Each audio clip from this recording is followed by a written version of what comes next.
une histoire du Baal Shem Tov. Aïe, aïe, aïe, aïe, aïe, ça nous fait rêver, ça nous emporte. Voilà, le Baal Shem Tov, on est dans les 1750, plus ou moins. Il veut monter en Israël. Pourquoi il veut monter en Israël? Parce qu'il veut, Am Israël, il souffre. Il veut faire venir la Géoula, la délivrance. Et comment il va faire venir?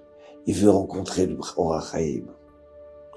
À eux deux, il sait très bien que le Gadol Hador, c'est le Or HaChaim, le grand de la génération. Et ensemble, ils vont faire venir le Mashiach. Mais vous savez quoi? Le mauvais penchant, il fait tout pour l'embêter. Ils prennent le bateau et ils arrivent à Istanbul. Ils sont à 3. Adèle, sa fille qu'il aime, sa seule fille, et un élève à lui. Veille de Pessah, ils arrivent à Istanbul. Lui, il va étudier au Beth Midrash. Ils ont rien à manger. Elle prend les habits du Rav, de son papa, et elle va les laver. Et voilà que elle les lave au bord du fleuve. Et voilà que elle se met à pleurer. Elle éclate en pleurs. Mon Dieu, ce soir c'est Pessah. Mon papa le tzaddik, c'est pas possible qu'il passe Pessah sans matzot, qu'il passe Pessah sans la table du Seder, sans le plateau de Pessah. Aïe, aïe, aïe, aïe, aïe. Et d'un seul coup, il y a un monsieur qui la regarde. Il la voit pleurer. Et il s'approche d'elle. Oui, mon fils. Oui, ma fille. Qu'est-ce qu'il y a? Pourquoi tu pleures? Non, laissez tomber. Mais dis-moi, je peux t'aider. C'est un homme. Noble. Bien habillé. Et voilà que, elle lui dit, mais, on vient d'arriver c'est veille de Pessah, et on n'a rien. Mon papa, c'est un tzaddik. Mon papa, c'est un grand rave. Ici, personne ne le connaît. Ah oui, comment il s'appelle ton papa? Le Baal Shem Tov. Rabbi Israël. Ah non, on ne connaît pas. Mais c'est pas grave. Ce soir, vous êtes chez moi. Tu as compris? J'ai une grande maison. Allez, vite, va courir. Non, je vais avec toi. Arrête de pleurer. Je vais avec toi, je veux voir ton papa. Et là, il rentre dans la synagogue. Il voit le Baal Shem Tov. Quelle lumière. En train d'étudier. Et là, il dit, Kvod Harav, allez, on va à la maison, on se prépare pour Pessah. Il faut vous reposer, dormir un petit peu pour le soir de Pessah. Et voilà, il le fait rentrer. Il le couche. Vous voulez boire, manger? Non, je veux garder ma faim pour la matzah. D'accord, alors couchez-vous là. Et là, il se couche et au bout de quelques temps, ça y est, il faut aller à la synagogue. Ça y est, c'est le soir du Seder. Il s'approche pour réveiller le Rav. Et il dit à sa fille, vas-y, va réveiller ton papa. Le Rav, ah non, moi je réveille pas mon papa. Donc alors il rentre dans la pièce, et il voit comment le Rav il brille dans son sommeil. Ouais, cette lumière-là, ah oui, c'est un grand Rav. Ah oui, c'est spécial. Et il le voit pleurer dans le rêve. Ouais, il pleure le Rav, mais qu'est-ce qui se passe? Et puis c'est d'un seul coup, il entend Léosé niflaot levado. Léosé niflaot levado. Ouais, c'est une phrase du Tehillim. Numéro 136, verset 4. Il fait des merveilles, mon Dieu à lui tout seul. Oui, mon Dieu, il fait des merveilles à lui tout seul. Aïe, c'est quoi ça? Après, il m'a dit un ange dans ma maison. Et le ravi se réveille. Et ils attaquent le soir du Seder. Et ils font le Seder. Et puis d'un seul coup, et voilà, ils chantent. Et puis à un moment, il arrive au verset de la Haggadah de Pessah, du Tehillim. Léocé, Niflaot, Levato, Kilo, Lamprasdou. On est déjà tard dans la nuit. Ouais. Il doit être 3 heures du matin. 4 heures. Oui, ils ont fait le repas. Quel séouda, quel extraordinaire. Et là, le maître de la maison me dit, Rav, vous répétez là encore, là-dedans, encore une fois, pendant le Seder, vous n'arrêtez pas de répéter cette phrase. Il n'y a que lui qui fait des merveilles. C'est lui, mon Dieu, qui fait des merveilles. Vous avez la même chose, dit la même chose.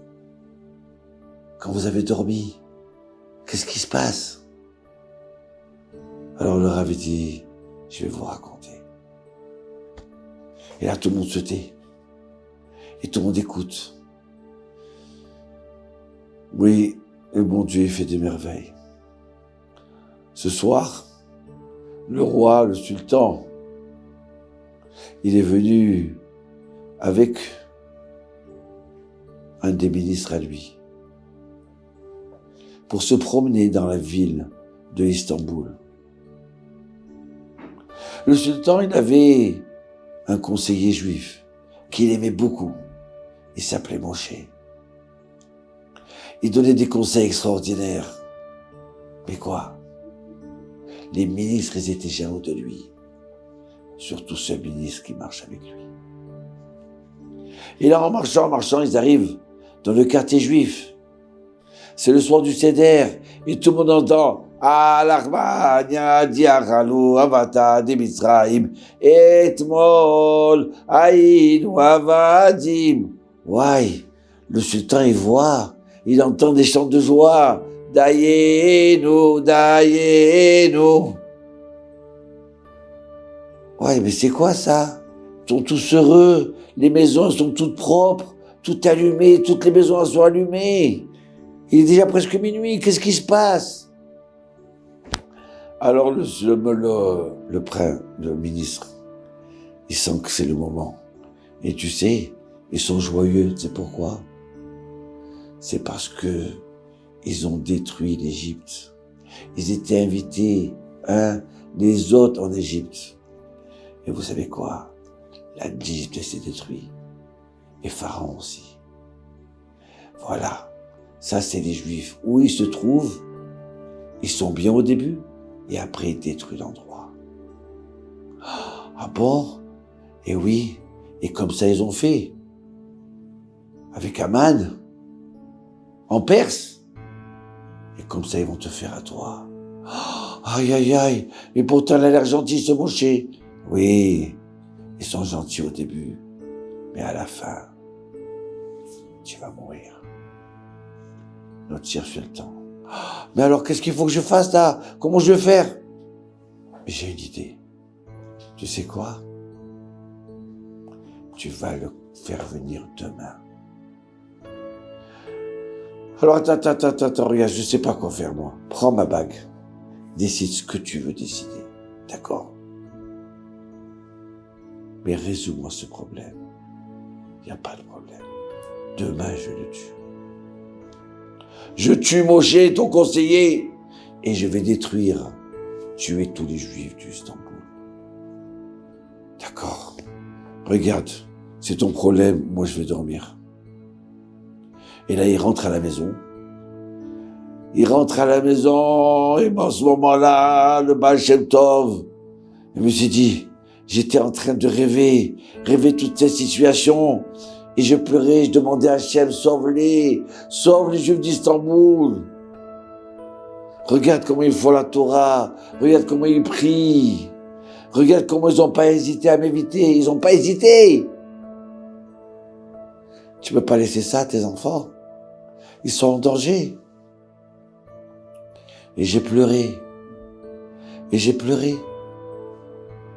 voilà que, quand il rentre, le sultan, Chez lui, il rencontre sa maman. Sa maman lui dit, mais qu'est-ce qui se passe? Tu as l'air, je sais pas, tu as l'air effrayé, angoissé. Il y a quelque chose qui te dérange. Non, non, mais c'est bon, quoi? Dis-moi. Eh ben, voilà,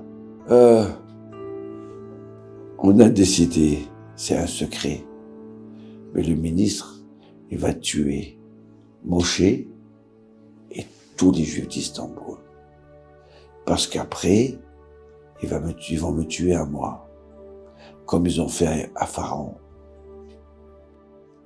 Quoi? Tu as fait ça? Mais tu sais très bien qu'ils sont gentils, ces Juifs-là. Et tu connais pas ton histoire. Les Juifs, ils n'ont jamais fait de mal dans leur pays. Il fait que prier. Ils font que prier pour leur chef de leur pays. Tu te rappelles quand on est passé à la synagogue un samedi matin, et qu'ils ont prié pour toi, et qu'ils font ça tous les samedis matins. Mais Pharaon, pourquoi il a été détruit? Toute l'Égypte, c'est parce qu'ils ont l'antisémitisme. Ils ont essayé de détruire les Juifs. Ils tuaient 150 enfants le matin et le soir, Pharaon. Tu touches les Juifs, tu touches le peuple élu, le peuple juif. Donc c'est Hachem, c'est Dieu qui l'a détruit à Pharaon. Ils ont fait pareil. Aman, en Perse, il a voulu détruire tout le peuple juif. Eh ben c'est lui qui est mort. Nabuchodonosor, il a détruit le temple, il a pris les Juifs en esclavage. Eh ben il est tombé. Tu comprends? Mon fils, tu es en danger maintenant. Le Dieu des Juifs, il va s'occuper de toi. Aïe, mais c'est trop tard, j'ai donné ma bague au ministre, comment je fais? Ah, je suis perdu, je fais que des bêtises. Aïe. Alors maman, donne-moi un conseil. J'ai pas de conseil. Oui, j'ai un conseil. Tu sais ce que tu vas faire? Appelle Moshe. Ton conseiller, lui va te conseiller. Et voilà. Il est 3h du matin. Moshe, il a terminé sa nuit du Seder. Il va rentrer au lit. Et puis d'un seul coup, on vient le prendre. On tape à la porte. Ah, c'est quoi? Qu'est-ce qui se passe? Des soldats. Le soldat te demande tout de suite. Oh, oui, d'accord. Mais c'est fait. Écoute-moi bien. Tu veux mourir tout de suite? Vous êtes tous en danger. Ah bon? Alors, et voilà qu'ils le prennent dans le calèche. Et l'amènent vite, au galop, jusqu'au palais. Jusqu'au palais, là. Tout le monde dit, laissez rentrer le conseiller du sultan. Et là, vite, il rentre. Qu'est-ce qui se passe? Mon sultan, qu'est-ce qui se passe? Voilà. T'entends? Le ministre. Voilà toute l'histoire. Tu es en danger et toute la ville est en danger. Les Juifs de la ville d'Istanbul, ils sont en danger. Aïe, mon Dieu. Ana Hashem, Oshiana. Oui, mon Dieu. Mais j'ai pas compris, qu'est-ce que tu fais? Ben, je prie qu'Hachem, il nous aide, qu'il nous sauve. Alors tu as un conseil? Oui, ça y est, j'ai trouvé l'idée. Bon, Hachem, je sais pas comment elle est venue, pas par moi. Hachem, il m'a donné une idée extraordinaire. Mais alors dis-moi là, c'est quoi? Tu vas annoncer que tu as perdu ta bague. Et comme ça, tu vas dire à tes soldats, la première personne qui rend la bague, on le tuera. La première personne qui rendra la bague, on le tuera. Donc quand le ministre, il entend que le sultan, il a perdu sa bague, il va dire, ah, il a oublié qu'il me l'a donnée. Vite, je vais lui rendre. Ah oui, c'est une super idée. J'espère que ça va marcher. J'espère que ça va marcher. Et là, le Baal Shem Tov, il se tourne. Il leur dit, voilà, dans 1 heure, ils vont annoncer dans toute la ville que le sultan a perdu sa bague. Au lever du jour. Tu comprends? Et là, le ministre, il va venir en courant pour rendre la bague au sultan. Et là, il sera tué. Vous comprenez? Oh, mais c'est grâce à toi. Moi? Grâce à moi? Mais pas du tout. Venant à Dieu qui a fait. C'est Hachem qui a fait. Comme il dit le passouk, le verset. Léosé, Niflaot, Levado. C'est lui qui fait les merveilles à lui tout seul. Alors viens, on va à la synagogue. Là, j'ai plus sommeil. Viens, on va préparer la synagogue et on va se mettre à prier. Ils rentrent. Ils commencent à prier. Ils font la prière. Shema Israël, la Hamida.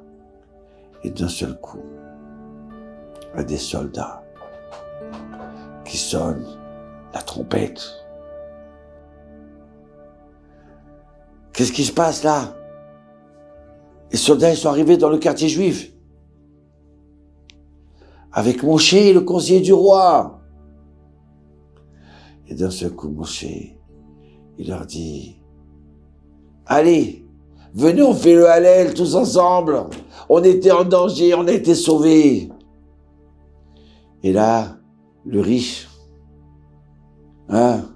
tout le monde chante des chants de joie. Tout le monde est heureux. Il leur raconte l'histoire. Why?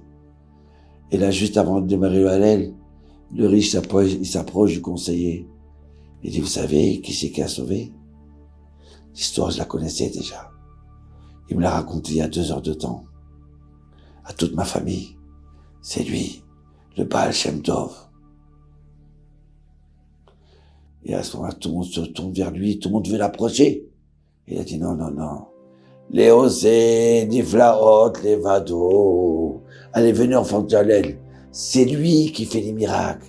C'est lui seul qui fait les merveilles. Lui, allez, venez, on va faire le Hallel. Ana Hashem, Oshiana, Mashiv Lashem.